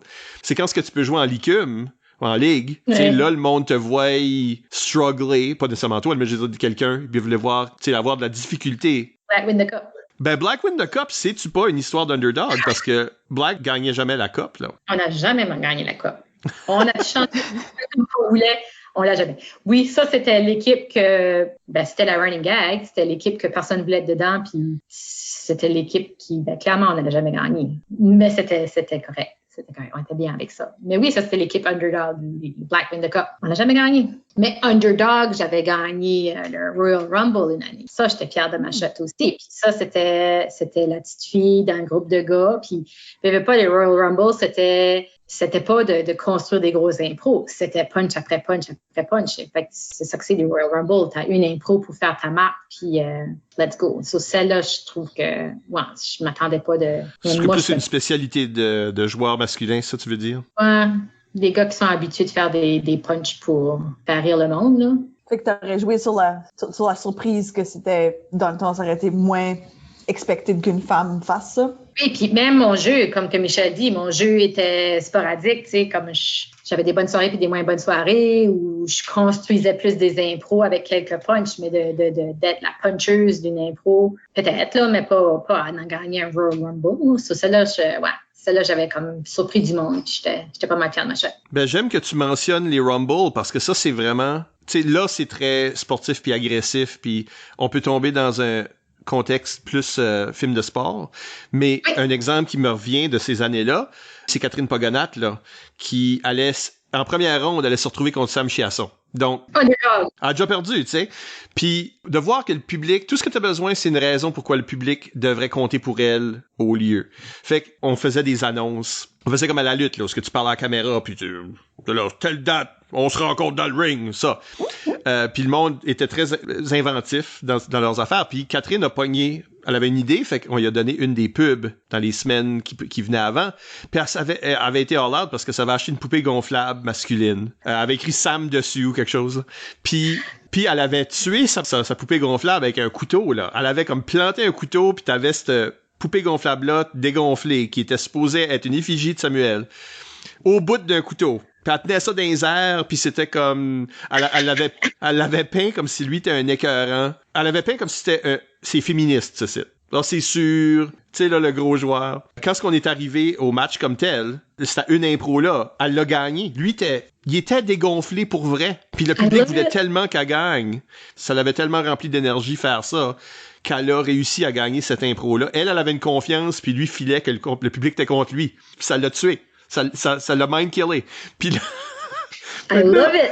C'est vraiment une histoire d'underdog. Là, Catherine a passé à la prochaine ronde, puis Sam, notre gros gun, s'est fait bencher après une. Et moi, je trouve que des fois, le underdog a tellement l'avantage sur des gros joueurs, puis ça porte vraiment bien, Michel, qu'est-ce que tu dis, parce que des fois, quand moi, j'étais dans le public, puis je voyais un joueur bien trop fort, puis tu avais le joueur à côté qui était underdog, qui devrait pas gagner l'impro, ben, d'un coup, mon vote allait vers cette personne-là. Parce que je trouvais qu'il avait fait un effort, qu'il avait été au-dessus de... tu sais, il y a ça aussi, là, un underdog, des fois, il y a comme un certain avantage où des fois, le public sont tannés du gros joueur. Ils sont tannés de donner leur vote au gros joueur. Lui qui fait plus du bruit, lui qui prend plus de place. Puis d'un coup, ces personnes-là vont recevoir des votes ou vont recevoir de l'attention qui gagnent des impôts, oui. Moi, en tout cas, en tant que public, je votais souvent pour des underdogs parce que je me disais, oh my God, ils ont été au-delà de ce qui était leur zone de confort ou de performance. Puis moi, je suis une voteuse de underdog, ça c'est clair. Ben, je pense que c'est beaucoup un jeu d'attente. Hein. Tu sais, là, chaque différente personne que le public apprend à connaître, chaque personne va avoir des attentes différentes basées sur leur performance qu'on a déjà vues. Puis on s'attend beaucoup plus surtout un gros joueur qui joue beaucoup. À m'amener, c'est vraiment facile de se tanner. Mais aussi, je trouve que la comparaison entre les deux peut être comme, c'est ça. Ils ont envoyé le gros gun comme squasher le petit joueur qui n'a pas vraiment comme encore trouvé sa place. Vote pour le petit joueur parce que... Et puis t'es comme, je ne veux pas le vote de pitié, je ne veux pas le vote de pitié. Que tu l'as, t'es comme, Ben, il y a le vote de pitié, mais il y a le vote anti-complaisance aussi, parce que je pense que dans l'exemple qu'Isabelle donnait, mon problème, c'est pas, c'est de mesurer, parce que des fois, tu te vires de bord, puis c'est ça le match. C'est ça que c'est. T'as pas choisi d'aller contre le petit joueur, c'est ton tour. Puis des fois, ton tour est plus souvent à toi que normal. Mais l'idée, c'est que, des fois, c'est comme, le joueur qui voit le petit joueur fait comme, bof. J'ai pas besoin de me forcer pour gagner cette impro et je ne me force pas. Et moi, si je suis dans le public en train de regarder un joueur qui est supposé d'être bon, juste le phone in, là, être comme juste ordinaire, je ne veux pas voter pour lui. Fait que ça prend pas grand chose pour que le so-called petit joueur ait mon vote. Il y a juste besoin de, comme tu dis, faire un effort puis être là puis être présent pour que peut-être je vais voter dans ce sens. C'est pas vrai que la majorité du public pense comme ça, parce que la majorité du temps, c'est pas de même que le vote tombe, mais il y a rien que je trouve plus déplaisant qu'un bon joueur qui se force pas. Ça, j'haïs ça au bout. Mais surtout pour un œil d'un public improvisateur qui regarde des improvisateurs jouer, je pense qu'on a un œil pour ça. On réalise beaucoup plus facilement. Surtout si on connaît les joueurs, on les a vus jouer beaucoup. On peut identifier comme, toi t'es plus dans cette impro ici, là. Toi t'es en train de faire tes taxes dans ta tête en même temps que t'es en train de faire cette impro ici, là. Le public d'impro est très intelligent. C'est comme tu dis, c'est du monde qui en consomme, qui sait qu'est-ce qu'il regarde, puis oui, t'as la mood de l'impro, puis tu sais qui se force puis qui se force pas, puis ou qui joue cochon, qui est pas fair, puis le vote va l'autre côté, là. Ouais, moi, il y a des votes, des fois, qui va avec juste la personnalité de la personne. Puis je suis comme, sorry, comme, mais t'es pas gentil, ou t'es trop rude, ou je sais qu'il y a des punitions là, pour ça, mais ensuite, moi, je continue avec mon vote, puis qui fait en sorte que j'aime ça, les underdogs, ouais. Y a-tu comme un ingrédient que tu rajoutes à un underdog pour qu'il réussisse? Y a-tu comme un facteur qui est comme le gros facteur qui fait en sorte que là, ils ont réussi? Ben moi, je pense que c'est la confiance. Moi, je pense que c'est l'équipe qui est derrière. Moi, je pense que c'est que l'équipe croit en cette personne-là, puis que c'est pas juste... Il y a eu des moments où c'était vraiment comme... C'était pauvre underdog-là qui pensait, bon, c'est le token, c'est le temps de faire mon impro, puis c'est la moins difficile, puis ils vont m'envoyer. Mais non, t'as regardé les joueurs autour du banc, puis... l'encouragement, puis t'es capable, puis ça va être bon, puis on est là derrière toi, puis que justement, tout d'un coup, il y a un autre joueur qui embarque pour appuyer ce joueur-là. C'est ça qui est la beauté de l'équipe, c'est y croire aussi dans l'underdog. Si tu lances juste ton underdog, puis tu l'appuies pas, ben, c'est juste un sacrifice, puis c'est moins de fun, là. So, moi, je trouve qu'il y a de la bonté. Moi, je trouve assez qu'il y a de la bonté dans les équipes d'impro, parce que, on a eu des petites sortes de joueurs avec nous autres dans la ligue d'impro, puis je sais pas, il y a toujours eu cette acceptation-là, ou comment est-ce qu'on dirait ça, là, mais inclusif. Je trouve que tout le monde avait son goût, là. Sais-tu quoi? Oui, t'es un peu en train d'attendre le joueur qui a de la difficulté ou qui est au début de son parcours. Des fois, t'attends qu'il y ait leur moment, comme la majorité de leurs impros sont juste ordinaires ou sont pas bonnes. Puis éventuellement, ils vont en jouer une bonne, ou des fois par erreur, ils vont en jouer une bonne, ou ils vont dans bonne impro au bon moment. Oui. Mais il faut pas oublier que les bons joueurs, là, on en joue des mauvaises. Oui. Ah! Nous autres, on se fait pardonner nos mauvaises. Je dis nous, là, je suis en train de nous inclure dans ça, mais tu sais, un bon joueur se fait pardonner ses mauvaises impros parce que en général, il y a plus de bonnes que de mauvaises. Fait que pour le joueur qui a de la difficulté, c'est l'inverse. L'underdog, c'est l'inverse pour le moment. Oui. Faut accepter que nous autres aussi, on joue pas tout le temps des bonnes impros non plus. Fait que je pense que l'impro est un petit peu hard-coded. Je pense que c'est vrai pour tous les sports parce que sinon, le monde serait pas en train de produire des films où l'histoire est toujours à propos des underdogs. I guess c'est ça qui est le plus intéressant pour un public. Oui. Mais en impro, la tradition, c'est de donner la 3e étoile à un underdog, par exemple. T'as raison. Faut t'accepter que toi, tu vas en jouer des mauvaises Donc, ça veut dire que des fois, dans une telle impro, toi, tu vas être l'underdog. Quand tu vas aller à la cuit, tu vas être l'underdog. Moi, contre Sam Chiasson, je suis un underdog. Il y a plein de circonstances où ce que tu vas être l'underdog soudainement. Ça, je pense qu'il y a peut-être bien un meilleur respect pour ça. Mais ce que ça me dit vraiment, tu as dit qu'il y a de la bonté dans une équipe. Mais je pense qu'il y a aussi une bonté, comme ça prouve la bonté innée de l'être humain. Oh. Non, mais tu sais, il y a du mauvais monde, là, je suis d'accord. Mais si on a tout comme l'envie que l'underdog gagne, que c'est ça qui est le bon narratif. Il y a personne qui regarde un film de sport qui fait comme, bon, finalement, ils ont battu les Mighty Ducks, là. C'est le temps, voyons, ils sont pas bons. Ils sont pas bons! Ils sont pas bons, voyons donc, comment ça se fait qu'ils gagnent à la fin du film? Personne veut voir ça. Personne veut voir ce film-là, c'est pas une bonne formule de film. Non. Ça veut dire, fait que même le public qui est là, puis qui voit, on n'est pas en train de nommer aucun joueur là, qui sont des underdogs dans nos têtes, mais tu vois l'underdog réussir. Et c'était la magie souvent de Moncton à l'étranger, là, quand on allait jouer au Québec. Le talent est là, ça. Il y a personne qui a gagné des impros parce que il était simplement l'underdog, mais le public faisait comme, cette équipe-là que je pensais qu'elle allait être rien parce qu'elle vient d'une petite région que je connais pas, ou je comprends pas je comprends aucun de leurs accents, mais ils m'ont fait rire ou ils ont fait quelque chose d'intéressant, tu sais là, ça devient, qu'est-ce qu'ils appellent là, comme là nous autres on dit underdog, mais à Radio-Canada ils appellent ça comme Cendrillon, tu sais l'histoire Cendrillon. Et on l'a vu, nous autres, au Jeu de l'Acadie, quand l'île du Prince-Édouard a remporté à la fin. Je veux dire, ces jeunes-là avaient jamais joué ensemble avant ce moment-là. Ils avaient peut-être bien joué un match avant ça de leur vie. Mais tous les jeunes avaient comme un background de théâtre qui était comme déjà cultivé puis allumé. Puis ils amenaient quelque chose qu'on n'était pas habitué de voir des autres équipes qu'on connaissait peut-être mieux. En tout cas, les juges ont tombé en amour avec cette équipe-là. Les votes ont généralement tombé de leur côté. Ils ont jamais eu comme de blowout, là. Mais ils ont gagné même la finale.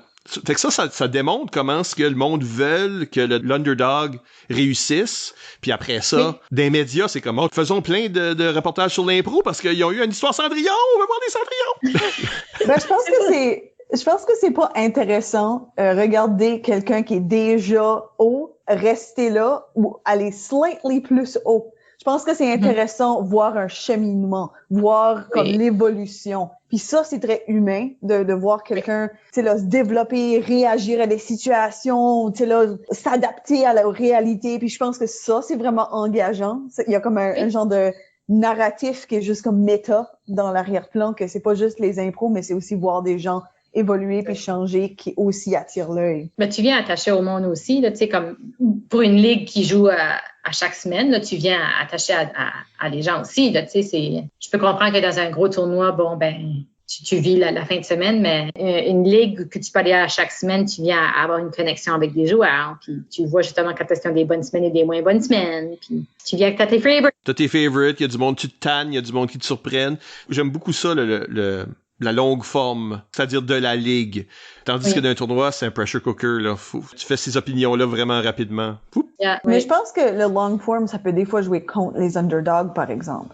Parce que si t'es underdog longtemps assez, que le public présume que ton impro va pas être bonne, ils écoutent pas. Là, ça devient très difficile de les convaincre qu'au moins elle était correcte, ou elle était bonne, ou elle était... Je pense que là, faut un petit peu dans le même sens qu'un bon joueur a besoin de travailler plus fort pour impressionner s'il joue beaucoup. Je pense qu'un joueur qui est consistently pas si bon que ça a vraiment besoin d'éventuellement stepper up beaucoup pour que ça surprend le public. Ben, je suis pas sûr qu'il est un underdog à ce point-là, ce joueur-là. Je pense qu'il y a une catégorie, comme underdog, faut que tu veuilles qu'il gagne. Fait que le monde qui sont antipathiques, puis tu peux être bon puis être antipathique, tu peux être mauvais puis être antipathique. Je veux pas dire antipathique, là. Je veux dire mais antipathique. Si t'es antipathique, ça peut être que t'étais juste pas bon pendant trop de fois, puis le monde font juste comme ce joueur-là, je suis pas capable. Il me tanne. Il me tanne. Puis ils peuvent être bons puis pas bons, là. Un joueur qui te tanne, c'est un joueur qui te tanne. Ben, ce joueur-là, tu veux pas qu'il gagne, donc il peut pas être un underdog. Dans la tête d'un membre du public, là, en particulier, cette personne-là ne peut pas être un underdog parce que je veux pas qu'elle gagne. Si je regarde les Mighty Ducks puis je veux pas qu'ils gagnent, ils sont pas des underdogs, ils sont juste fatigants. Fait que dans le fond, c'est le public qui décide si t'es un underdog ou non. T'es un petit peu à la merci Chaque personne, mais je pense même quand tu joues, toi dans ton équipe, il y a quelqu'un qui est un underdog ou tu sais que tu supportes, que tu soutiens. que toi tu veux voir gagner, ou qui est dans l'équipe adverse que tu veux voir gagner, tu sais, comme quand on a joué des matchs, je parlais de l'Alberta tantôt, mais tu sais, ces sortes de matchs-là qui vont finir 10 à 0, là. L'impro qui gagne, là. L'impro que on a fait quelque chose ensemble, puis c'est eux autres qui l'ont eu, puis même si c'est toi qui les as un peu seté up, parce que là, ça n'a plus de bon sens, puis ça arrive aussi. Tu voulais que ça arrive. Dans le fond, l'équipe adverse, c'est les underdogs, puis je pense que ça fait partie de ça, quand on parle de générosité en impro, c'est de vouloir que l'underdog réussisse, qu'il soit dans ton équipe ou pas. Ça, c'est de la générosité de setter up quelqu'un pour qu'il réussisse. Très bien dit, Michel. Générosité, oui. Bon, on va finir l'émission là. Non, pour de vrai, je veux entrer Yves Doucette dans la conversation. Le voici. Alors non, mais Yves, c'est qu'il pose une question qui implique quelque chose. Et c'est quelque chose qui m'intéresse plus que... Il dit, je comprends l'avantage potentiel d'avoir une identité underdog. Mais y a-t-il le risque de tomber dans le syndrome de l'imposteur? Cela lui parle de quelqu'un qui a choisi ou qui a assumé le rôle, l'identité d'underdog dans une équipe. Comme moi, je suis c'est de même que je me vois. Je me vois comme un underdog. Est-ce que se voir comme un underdog, c'est une vraie position à prendre dans une équipe? Non, il faut que ce soit fait de façon organique. Faut que ça soit fait de façon naturelle. Tu peux pas décider, moi, je vais jouer mon impro, puis ça va être moi le underdog, puis de temps en temps, là, vous allez me sortir, puis ça marche pas comme ça. Parce que, puis aussi, c'est que tout le monde veut faire mieux. Tout le monde veut faire de mieux en mieux à chaque soir. Donc, tu veux pas avoir cette étiquette-là sur toi sinon, je sais pas, peut-être qu'il y en a qui étaient bien là-dedans aussi. Je sais pas, parce que comme équipe, je le vois. Il y a certains joueurs que, comme j'aurais fait penser à nos années à la Licume, puis clairement, tu avais des joueurs que, voilà ta place, tu restes là, c'est ça que ça va être dans l'équipe. Donc, peut-être qu'il était confortable là-dedans, puis c'est ça qu'il voulait être, mais je sais pas, est-ce que tu étais underdog, je sais pas, là. Tu vas à un tournoi, puis tu dis, garde, on s'attend pas de gagner, mais on est les underdogs de nous autres, là. Tu sais, il y a personne qui s'attend qu'on gagne. On va aller là, on va faire de notre mieux. Tu t'es mis cette étiquette-là, mais ce que tu essayes de dire, c'est... On n'a pas d'attente. Pas de pression, guys, OK? Moi, j'ai un petit peu de la misère avec ce genre de conversation-là, parce qu'on a comme établi que être underdog, c'est un peu quelque chose que quelqu'un d'autre te label, que ce soit le public, les autres joueurs de ton équipe. Mais comme accepter ce label-là pour soi-même, je file pourrait facilement devenir une excuse. Mm-hmm. J'ai pas eu le point, c'est parce que je suis l'underdog. C'est parce que le public m'aime pas, tu sais, je suis un underdog, tu sais. Puis je file que ça pourrait facilement tomber dans j'ai arrêté de travailler sur mon jeu, j'ai arrêté d'évoluer comme joueur, parce que mon excuse, c'est que je suis l'underdog, puis c'est pas que je suis pas bon. Puis je pense que pour moi, ça frappe mon oreille un peu comme quand les gens se présentent comme un asshole. C'est moi je suis telle personne, je suis un asshole. Puis ce genre de choses-là, c'est comme... Non, t'as pas le droit de te dire ça. C'est pas décidé pour toi, c'est un trou de cul. C'est ça, tu sais. Mais je pense que c'est comme, t'as décidé de comme t'approprier une identité négative parce que ça a devenu ta personnalité en quelque part, que c'est sorti. Puis je sais pas, pour moi, ça donne l'impression que t'es pas en train de travailler sur toi-même puis de devenir meilleur. Il y a pas nécessairement un vouloir de ça. C'est une excuse pour le status quo un peu. Il y a aussi une incompréhension de qu'est-ce qu'est un underdog là-dedans. Parce que si tu dis, le public m'aime pas, je suis un underdog. Non. le public aime l'underdog, là. By the way, c'est juste pas bon. Oh. Mais je pense que pour le syndrome de l'imposteur thing, ça se pourrait, par exemple. C'est quelqu'un qui penserait qu'il est un underdog ou qui assumerait l'étiquette. C'est-à-dire, le monde m'a dit que j'étais l'underdog, oui, je le crois, là. Mais je pense que c'est un peu à l'envers, parce que, comme on disait, le manque de confiance te force dans un coin où ce que tu sous-performes. Donc, t'as déjà le syndrome de l'imposteur, là. Oui. Tu l'as déjà. Oui. Puis là, tu deviens underdog. Je pense que c'est deux choses pas... Ouais. Yves, nous rejetons la prémisse de ta question. Les underdogs auront toujours mon vote. Non, c'est pas vrai. Non, mais il y a ça qu'il y a à faire, comme. Puis tu sais, tu parlais de underdog, mais je trouve que c'est comme le kryptonite d'un bon joueur aussi. Que tu sais, je pense à les gros joueurs qui prennent beaucoup de place, puis que des fois il y a des impôts qui ont été volés d'eux justement pour le vote de pitié ou le vote de underdog. Puis je trouve ça pas fair. Ça devrait être tough sur ces joueurs-là à un moment donné de faire comme, hey, j'ai tout donné. Tu sais, ceux-là qui jouent pour de vrai là, tu sais, comme tu disais là, pas ceux-là qui comme, c'est un petit joueur puis je fais pas un effort là, mais tu sais, du monde qui veut aller chercher puis qui l'aide puis tout ça, puis d'un coup il va à l'autre côté, ça devrait être tough. Ces gros joueurs-là, tu te donnes là, puis ça devrait pas être le fun de pas avoir le vote. Fait que ça serait une affaire de, si t'es le public, de percevoir tous les joueurs comme leur donner le bénéfice du doute, aux joueurs pour être capable d'être ouverts à recevoir des bonnes impros de des gens que tu t'attends pas, mais pas non plus donner des points à des votes à des gens qui nécessairement n'ont pas encore mérité juste parce que tu te sens mal pour eux. Comme on le vivait, là, tout d'un coup, on faisait « Ah, ça, cette impro-là va ce bord-là parce qu'on sait qu'ils sont dus.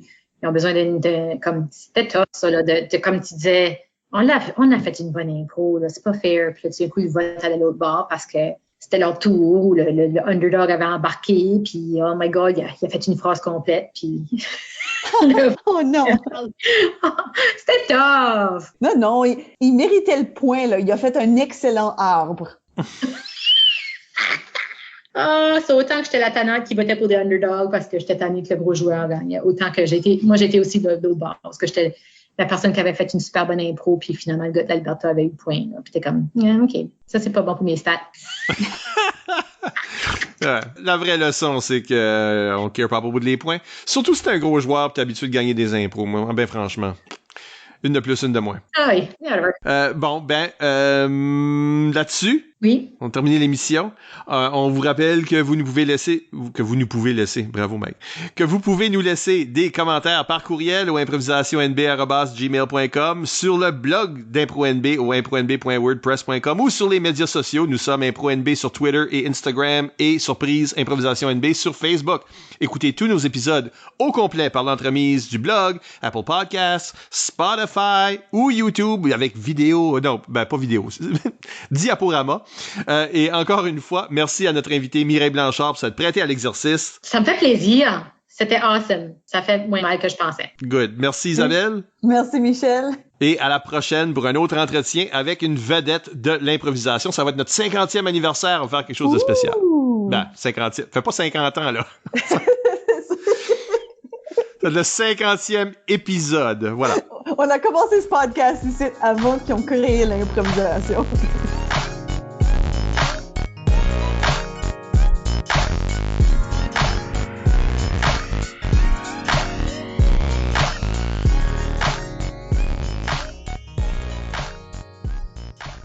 Je vais couper le bout parce que je suis pas capable de le dire, évidemment. Non, tu gardes ça. Intégral. Oui. Et plus que ce soit comme « Oh, mam, toi pis ton Beastie Boys pis ton impro. »